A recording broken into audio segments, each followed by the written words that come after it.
Gravy செய்ய போகிறோம். அதுக்கு ஒரு 4 ஸ்பூன் ஆயில் விட்டுக்குவோம். ஏன்னா கிரேவிக்கு நிறைய ஆயில் பிடிக்கும்.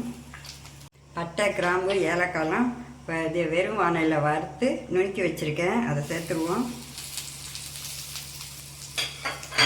அடுத்து பிரிஞ்சி இலை 2. நான் ஆனியனை பச்சையாகவே மிக்சியில் வச்சு அடித்து வச்சுருக்கேன். அதையும் சேர்த்துருவோம்.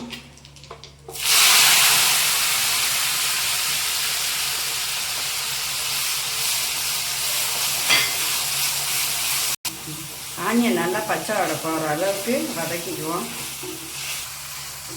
ஆனியன் நல்லா வதங்கிடுச்சு. அதுக்கு இஞ்சி பூண்டு 1 ஸ்பூன் போட்டுக்குவோம்.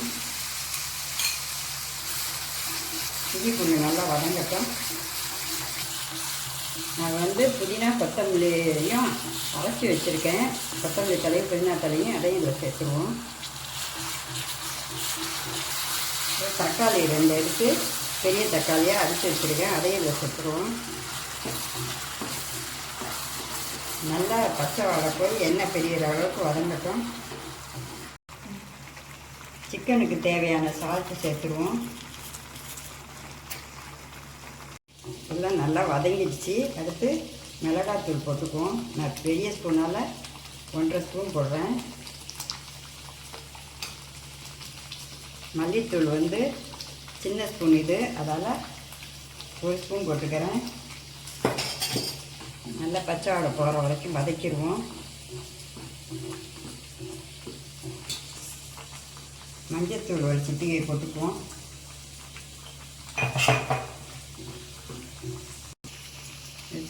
நான் 1/2 கிலோ சிக்கன் எடுத்து க்ளீன் பண்ணி வச்சுருக்கேன். அதையும் இதில் சேர்த்துருவோம்.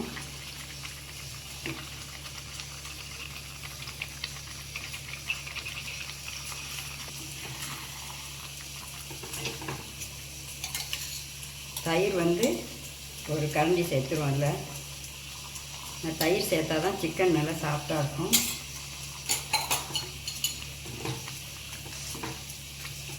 சிக்கன் நல்லா வேகட்டும், மூடி வைப்போம்.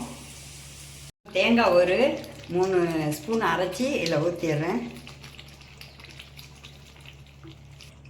இதில் வெங்காயம், தக்காளி எதுவுமே தென்படாது. சாப்பிட்றப்ப குழந்தைங்களும் எடுத்து வைக்க மாட்டாங்க. எல்லாமே அரைச்சி ஊற்றுறதுனால ரொம்ப டேஸ்ட்டாக இருக்கும்.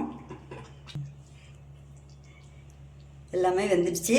கொத்தமல்லி தழை தூவி இறக்கிடுவோம்.